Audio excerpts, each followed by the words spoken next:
Well, welcome everybody to our Facebook Live event. My name is Pam Dunn and I am the CEO of Your Infinite Life Training and Coaching Company. And sitting here joining me today is Inge Michielse Handman, and I am currently living in London, and I am from the Netherlands. That's my accent, and I've lived all over the world for the past 20 years, so I'm a true global citizen. Yes, she is. So I'm very excited. We're going to get started right away. We are here to talk about how to access your authentic power. And so Inge is going to first explain what we mean by authentic when it comes to power. Yeah, so authentic power comes from expressing yourself from your core values. And so you can ask yourself, what are my core values? And the way that it works for me is to describe an I am statement. So I sit and I just really access who I am, what I am. And if I think about it, then I have 5 words that can describe me. It is I am a kind, insightful, open-hearted, supportive global citizen. So, yes, you are. Yes, I am. So that is where my authentic power comes from. And at the moment that I am not using my authentic power, I can go back to my I am statement. Yeah, it's great. So really, as simple as it sounds, yet not always easy, and sometimes complex on how to stay that way. But for Inge, and I have my own I am statement, in order to be authentic, you want to be operating from your core values. Now, let's talk about the word power for a moment, because we want you all to be just all of us on the same page, what we mean when we're talking about power. So at Your Infinite Life Training and Coaching Company, we facilitate and teach people that power cannot be taken from you, nor can you give your power away. That actually power simply is. And what it is used. We choose to use our power effectively, ineffectively, or misuse it. And I know some of you probably heard me say we choose. and for all intents and purposes, we do, although at times it doesn't feel that way. And that's why we're going to talk about some examples. And we're going to start with each category. So the first category we want to talk about is when we misuse our power. So that would be a situation where we might be acting like a bully and being the leader of a company, and even before that being a boss. I misused my power often, and the way that I would do it would be to kind of explain something or give orders and do it from the perspective of it's my way or the highway. How about you? For me, I can go back to raising 3 kids the past 20 years. Yeah. And if I would choose my favorite misuse of power, then it certainly would be yelling. I'm sure everybody listening. I think every parent really can tap into that. Like being frustrated when the kids are, fighting or not doing their homework or not coming down for dinner or something like that, and then being tired and frustrated, and then starting yelling, which of course really scared, the kids, and put them in defense right away, and that's actually triggered even more of my yelling. So that's certainly my misuse of power. Yeah, I think that, it's such a strong word when we say misuse. Yeah, it's kind of a scary word. It is. Yeah. But I think it wakes us up, right? It has us pay attention, because it's not necessarily our stated intention to misuse our power, because in the moment that you're yelling, or I'm saying it's my way or the highway, in so many words, what we want is to get our point across, and we don't know how to do it. So we're actually, trying to be overpowering. Yeah. And so the important part about that is recognizing that you're doing it. So if you're instilling fear in somebody, or they're saying you're yelling at them, then it's important to pay attention to that and realize that the only way to move to an effective use of power when you're misusing power is to soften. And the way that you soften is to say, okay, right now, I don't know what to do, or I'm feeling powerless, or I'm frustrated, as you said. I want to run away. Yeah, so, or I want to make them do this. Yeah. And that is the moment that you can soften and return to your I am statement. Yeah. And ask yourself the question, would a kind, insightful, open-hearted person yell? Well, Exactly. probably not. Yeah, it is really looking at yourself from a distance. Like for a moment, just go take a helicopter view and say, what am I doing here? Mm-hmm. I want the kids to behave and be nice, and what am I doing here? Right. So that sort of humbles you, or me. It humbles me. It will humble you too when Yeah. you practice that. Yeah, and it needs a lot of practicing, because there are moments there were moments, the kids are now in college, so I'm doing much better with it, but there were moments that I just couldn't even get there, too tired, just, okay, next time. Yeah, right. Yeah. And even with, my example of barking orders or saying it's my way or the highway in so many words, the thing is that softening about that, I may have gotten somebody to do something from that perspective, but I didn't get them on my team. They weren't, when it came a time maybe to need their support, they may not have given me that support because I wasn't drawing them in by being a kind and compassionate leader. So it isn't that our intention is to misuse.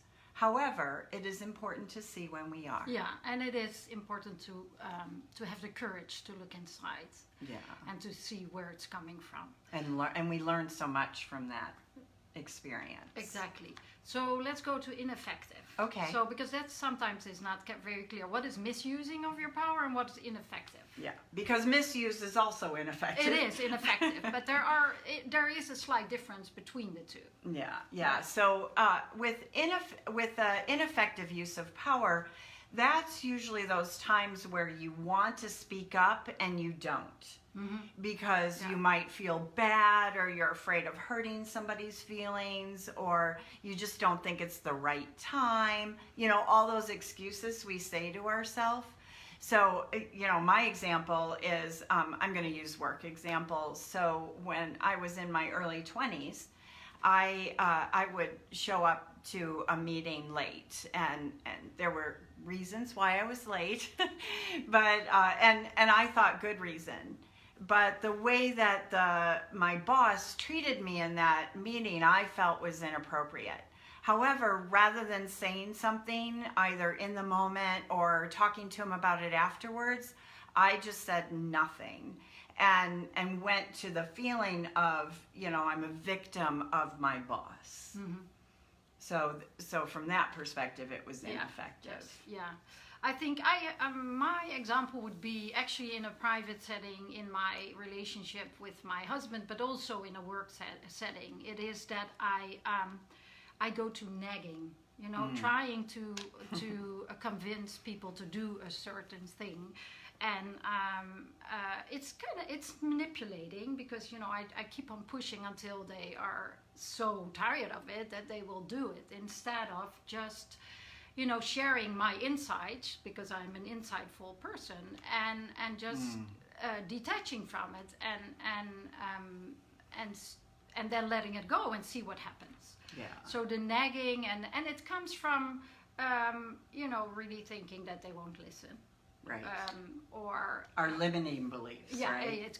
it certainly comes from, okay, they won't listen, so the only way to do it is to just keep on repeating it and repeating it and repeating it. Yeah, which may work, but it works. It works because people get tired of it, but it doesn't work because it comes from their authentic power, right. to do something. Right. Yeah. So the thing about ineffective power, in order to move through that, again, just like misuse, we're going to learn the most after the fact. So after it happens, that's the time, as you said, Inga, to look inside. Yeah. And the thing about ineffective power is usually, as you can see in my example, and probably in yours in some way too, is that what I needed was the courage to speak up. Or, I think nagging sometimes is the courage to let go. Yeah. To ask for what you want and then let go. Well, or even the courage to say, hey, I feel very sensitive about it, because I have the feeling that you might not, listen to me, or think that I'm not supportive in any way or something. Just speaking up from your feelings instead of from your desperation. Right, to be more vulnerable. Exactly, to be more vulnerable. Yeah. And so see, in the moment that you see that you're ineffective, and again, after the fact, until you got good and practiced with this, it is that moment will spark courage. And from that courage, you'll be able to start accessing intuitively what you might want to say or what you might want to do. And also, even before you do that, remind yourself of your authentic self. In other words, your I am statement. What character about you do you need in that moment to speak up or to be vulnerable and ask for what you want? Yeah, so it is, for me again, it is stepping in that helicopter and just taking a moment to look at yourself and what am I doing in this moment? What do I want? And what am I trying to force right now? And then just breathing into your heart and repeating your I am statement, or just breathing in your heart and opening your heart will already help you to come from a more authentic place. Such a great point, because I think that when we're misusing our power and when we're using it ineffectively, our hearts aren't really engaged in the situation. In other words, we're doing a lot of thinking, and we may even have a lot of feeling about what we're thinking or what's happening outside of us. But we're not engaged in another part of ourselves that tells us the truth. About the situation. Yeah, so for me, if I say, if I could describe what for me it means to use my power effectively, the sentence that resonates for me the best is leading by example. And what I mean by that is that, what do I want to accomplish? And and then lead from that place. I want everybody to sit around the table and be cooperative, so I have to be that as well. Or I want everybody to be kind and open-hearted, so I have to be that as well. So leading by example for me is always the reminder, back to where I want to be. It's even as I'm thinking of my example while you're sharing, I'm thinking about that just says it all in one, in a nutshell, as they say. Yeah. Because in my example, I'm thinking, all right, one of the things that is of value to me is to listen. I love to really go on that discovery of really listening to somebody. And so, even in my example of effective use of my power was a situation where somebody had a series of complaints about me as a leader. And I kept reminding myself of what was important to me that I would want other people to do. Yeah. And so I led by example in that, and I just listened. I didn't defend, I didn't justify, I even took notes, because by doing that, I could see the really valuable things that were being said. And I wouldn't have been able to do that if I didn't remind myself that what's important to me is to listen. Indeed. Yeah. And indeed. so in that moment, while it may not have turned out, like that was a tough, challenging conversation, I still felt really powerful in it. So I think that's what's so important. Again, we'll learn the most from misusing our power and then learning from it, ineffectively using our power and learning how to do it differently. And then we get the reflection of how much we've learned and who we are when we use our power effectively. Yeah, so make a lot of mistakes because you learn the most from the mistakes. Don't be afraid because there's really not a magic wand that can, bring up your authentic power. It's really practice and just living life and being very aware and looking at yourself from a distance once in a while. Yeah. So we received so many questions ahead of time. By the way, thank you. Yeah. And so what we're going to do is Inga is going to read the questions, and I'm going to attempt to answer them in the best way I know how. And then anybody that is writing a question in the comments, which you're more than welcome to do that, we will go back and answer those questions in writing for you so that you can see them. Yeah, and we will write them in the comments so everybody can read along. And we also know that, many people are watching this video later. So even leave a message for us then, and we will answer it. It depends on which time zone you are, but we will certainly answer them. So let's start with question number 1. And that is, I love that question. How do you use your authentic power, or how do you separate your authentic power from your ego? And how do you separate it from an ego trip? Yeah, it's a great question. It is. So the basic way, without getting into a big discussion about ego, is because ego is an important part of ourselves, is that to operate from an I am statement. I would say always have in the back of your mind a handful of character traits that are important to you, and get to know yourself in that way, so that at any point you can ask yourself, am I just, trying to, brag about myself or make myself bigger than I feel right now?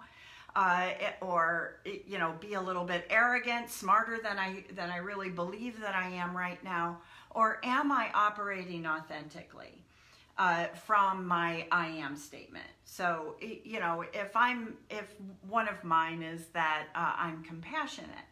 So to operate authentically, I would, operate as a compassionate person.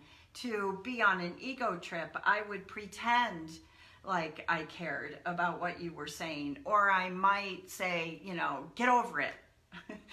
Keep moving on. Yeah. So that's really an internal conversation. Yeah, and asking yourself the question, like, what would a compassionate person say right in this moment? Yes. Yeah. I think another thing that's important too in regards to this is that many times in a disagreement, especially in relationships, we'll say things like, you always do this, or you never do that. Oh, I'm so good at it. Right? And that you is never come home on time. I would say that you can count on being on some sort of a trip when you're doing that, but not the truth. Because what happens then is your disagreement then becomes about it not being always and never, as opposed to the specific moment. Yeah. Just refrain from using always or never in those discussions. That really helps you. And for me, it's also checking into my body. At the moment I'm going on an ego trip, I feel my heart racing. I feel like you feel it here somewhere, instead of just being calm and breathing into your heart and opening your heart. So let's go to question 2 is, how do you access your authentic power if you feel down or powerless or unsure or nervous? This is actually a combination of many questions, because a lot of people ask, like, what do you do when you're down or powerless or unsure and nervous? Where do you step into your authentic power at that moment? So it makes me think of a time when my son called me and said he had something that, he needed to talk to me about, and I could tell in his tone of voice, and I remember saying to myself, okay, Dunn, you got skills. You might as well use them right now. Right now. And I think that I say that and use that example because those are the most challenging times, right? We really all at times think, if I'm really nervous, I'm not going to be able to access my authentic power. If I'm down in the dumps, I'm not going to be able to. If I'm unsure, if I'm nervous, we tell ourselves that. And that's simply not the truth. What we want to continue to do is to remind ourselves at any given moment that we can step into our authentic power, our authentic self. And reminding yourself that when you're not nervous, even getting ready for this Facebook Live, I was nervous. And so I just immediately start saying my I am statement to myself. The nervousness doesn't go away, but I'm at the same time reminding myself. Yeah, and it helps you to open your heart in that moment. Good point. Yeah, because you're breathing and you're going to just a more authentic place in yourself.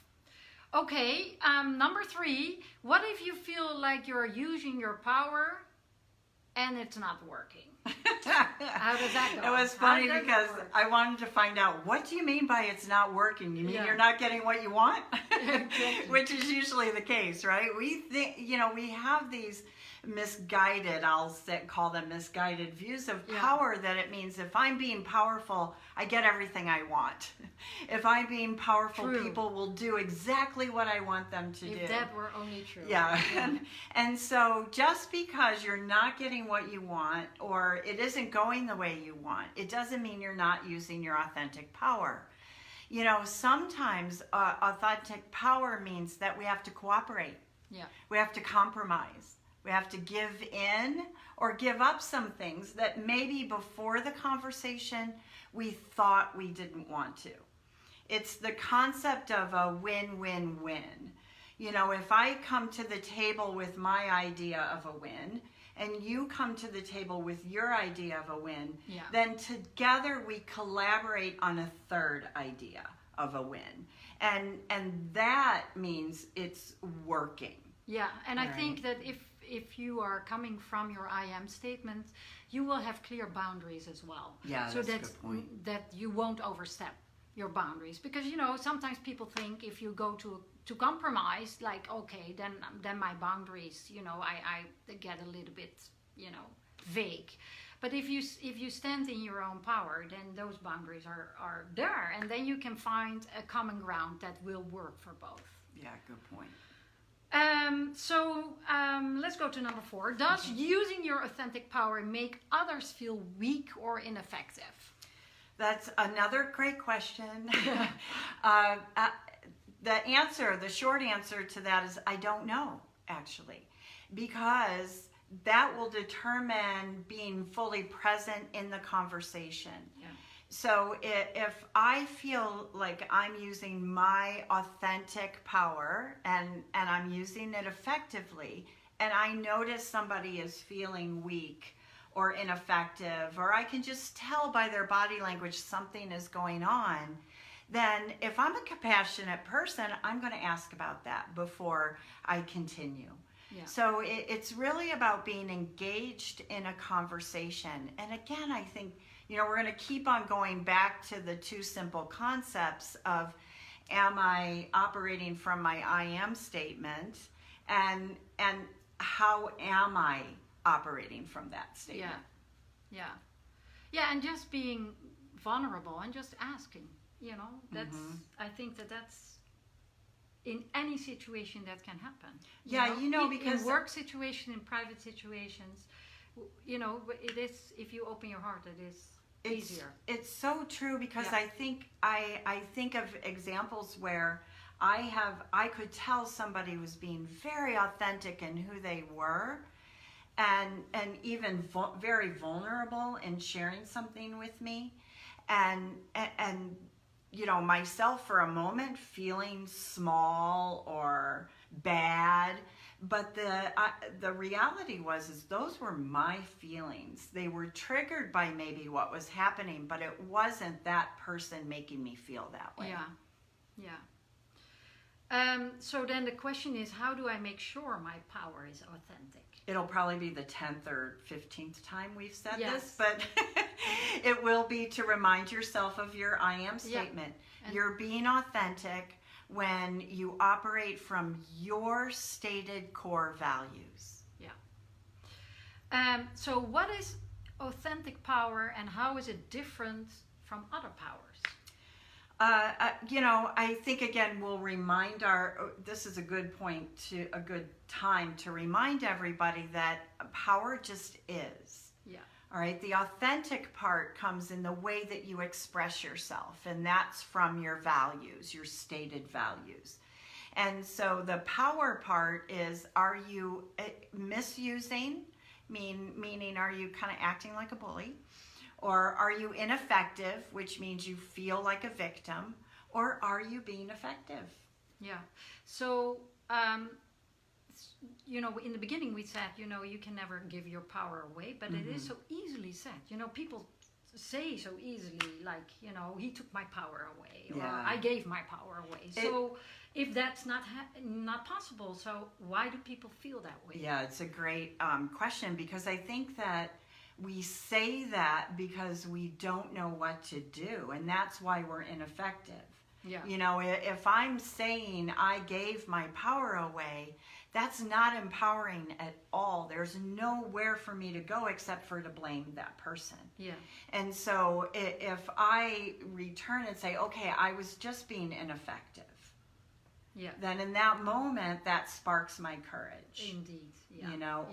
Or somebody, I had to, or I gave my power away, or someone took it from me. Yeah, that's the other one. Yeah. Someone took it from me.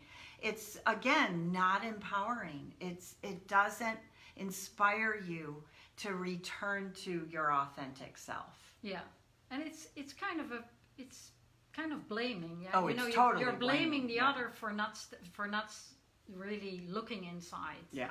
And going in the helicopter and just taking a good look at what is going on, or asking yourself the questions. Oh, I think we're going for the last question. Yeah, let's do it. Because the time is almost up. So let's go to the number 10. Okay. And number 7, 8, and 9, we'll answer them later. Because this is a big one. How to stay authentic and genuine and supportive in a relationship where trust has been broken. And the person asking this says, I find myself feeling awkward, powerless, and therefore avoiding. Avoiding probably stepping into power. First of all, a very courageous question. It is, yeah.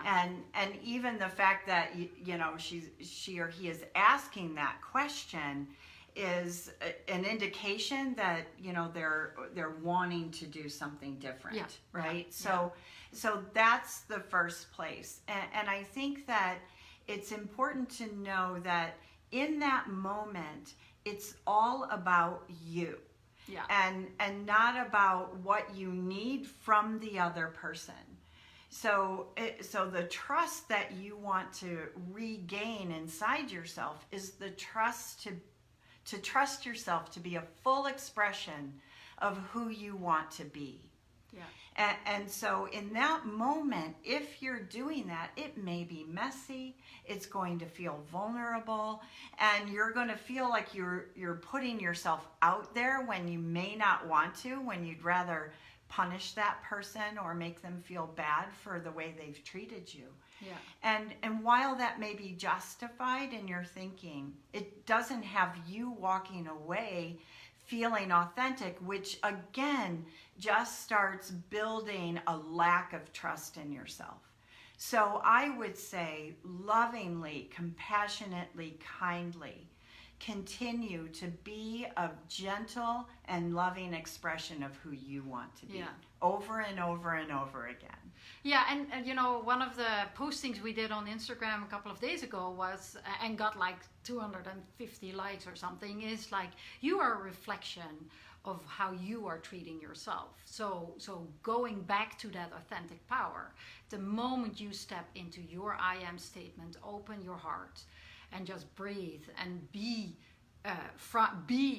your authentic power, then you are treating yourself with loving kindness, and then you can step in these kinds of very hard conversations. Yeah, it's reminding me too that just because someone misuses their power with you doesn't make it okay for you to misuse your power with them. Exactly. Never, right? Never.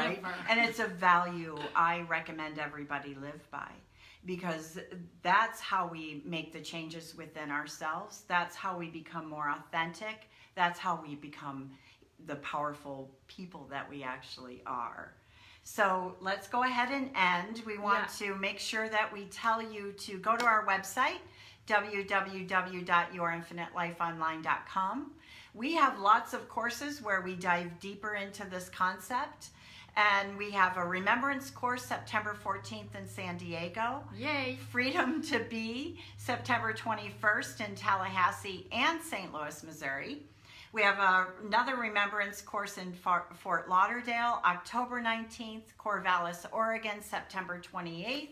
So we have lots. You can go to our website and find out more about those. Yeah, and don't forget to follow us on Instagram for your daily dose of your infinite life wisdom.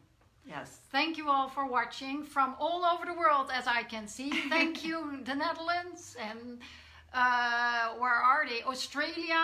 And, nice. Yeah, so thank you for being here and for listening to us. Yes, thank you. Have a very powerful day.